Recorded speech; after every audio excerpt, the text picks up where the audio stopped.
যে ২০২৫-২৬ অর্থ বছরের প্রস্তাবিত বাজেটে সবচেয়ে আলোচিত দিক হচ্ছে বাজেট কতটা পুঁজিবাজার বান্ধব। এই বাজেট কি পুঁজিবাজারকে গতি দিবে নাকি এতে ঝুঁকি আরও বাড়বে? দীর্ঘদিন ধরেই পুঁজিবাজারে ভয়াবহ মন্দা পরিস্থিতি। পতনের ধাক্কায় সিংহভাগ পুঁজি হারিয়ে দিশেহারা বিনিয়োগকারীরা। রাজনৈতিক পট পরিবর্তনের পরে অন্তর্বর্তী সরকারের আমলে সংশ্লিষ্টদের প্রত্যাশা ছিল পুঁজিবাজার ঘুরে দাঁড়াবে, কিন্তু তা হয়নি। তবে ২০২৫-২৬ অর্থ বছরের প্রস্তাবিত বাজেটে পুঁজিবাজারে প্রাণ ফেরাতে নেওয়া হচ্ছে বেশ কয়েকটি উদ্যোগ।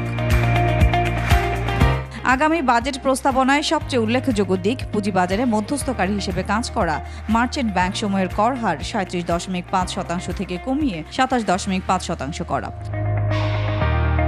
প্রস্তাবিত বাজেটে তালিকাভুক্ত এবং অতালিকাভুক্ত কোম্পানির কর ব্যবধান ২.৫% বাড়ানো হচ্ছে। কোম্পানিগুলোকে তালিকাভুক্তিতে উৎসাহিত করতে ৫% কর্পোরেট করের ব্যবধানকে ৭.৫-এ উন্নীত করার পরিকল্পনা করছে।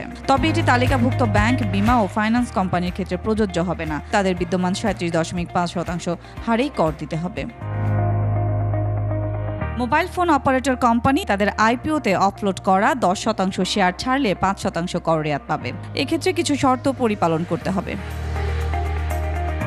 এছাড়া পুঁজিবাজারে বিনিয়োগ ও লেনদেন বৃদ্ধি উৎসাহিতকরণে সিকিউরিটিজ লেনদেনের উপর অগ্রিম আয়কর এআইটি ০.০৫ থেকে কমিয়ে ০.০৩ করা হচ্ছে। সাদিয়া লাবনী, একুশে টেলিভিশন, ঢাকা। চলতি ২০২৪-২৫ অর্থ বছরে কমেছে বৈদেশিক ঋণের প্রতিশ্রুতি ও ছাড়, তবে বেড়েছে ঋণ পরিশোধ। বিগত সময়ে নেওয়া অনেক মেগা প্রকল্পের বড় অঙ্কের ঋণ ও বাজেট সহায়তার গ্রেস পিরিয়ড শেষ হয়ে যাওয়ায় ঋণ পরিশোধের চাপ ক্রমাগত বাড়ছে। আসছে ২০২৫-২৬ অর্থ বছরের বাজেটেও সুদ খাতে বাজেটের প্রায় ১৫% অর্থ ব্যয় করতে হবে। আগামী বাজেটে এ খাতে বরাদ্দ রাখা হচ্ছে ১,২২,৫০০ কোটি টাকা। চলতি অর্থ বছরে যা ছিল ১,১৩,৫০০ কোটি টাকা, অর্থাৎ সুদ ব্যয় বাড়ছে ৯,০০০ কোটি টাকা। দেশি বিদেশি উৎসে এখন সরকারের মোট ঋণ প্রায় ১৮.৫ লাখ কোটি টাকার মতো। কিছু প্রকল্পে বড় অঙ্কের স্বল্পমেয়াদী ঋণ নেওয়ায় দ্রুত সুদ ও কিস্তি পরিশোধের চাপ বেড়েছে বিদেশি ঋণের সুদের হারও। জাপান, বিশ্বব্যাংক ও এডিবি এখন অনেক ঋণ বাজার ভিত্তিক হারে দিচ্ছে। এদিকে চলতি বাজেটে সরকারি কর্মকর্তা-কর্মচারীর বেতন ভাতা বাবদ বরাদ্দ রয়েছে ৮২,৯৯০ কোটি টাকা। আসছে বাজেটে ১৬% বাড়িয়ে এ খাতে বরাদ্দ রাখা হচ্ছে প্রায় ৯৭,০০০ কোটি টাকা। সরকারি চাকরিজীবীদের মহার্ঘ ভাতা দিতেই বাড়ছে বরাদ্দ। অর্থনীতিবিদদের মতে সরকারি কর্মচারীদের বেতন ভাতা বাড়া স্বাভাবিক প্রক্রিয়া, তবে সুদ পরিশোধের ব্যয় দ্রুতগতিতে বাড়ছে।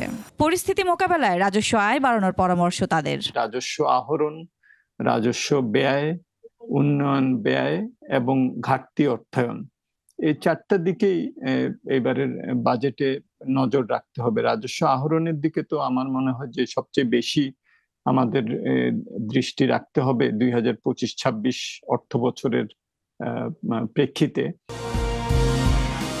সাদিয়া লাবনী, একুশে টেলিভিশন, ঢাকা।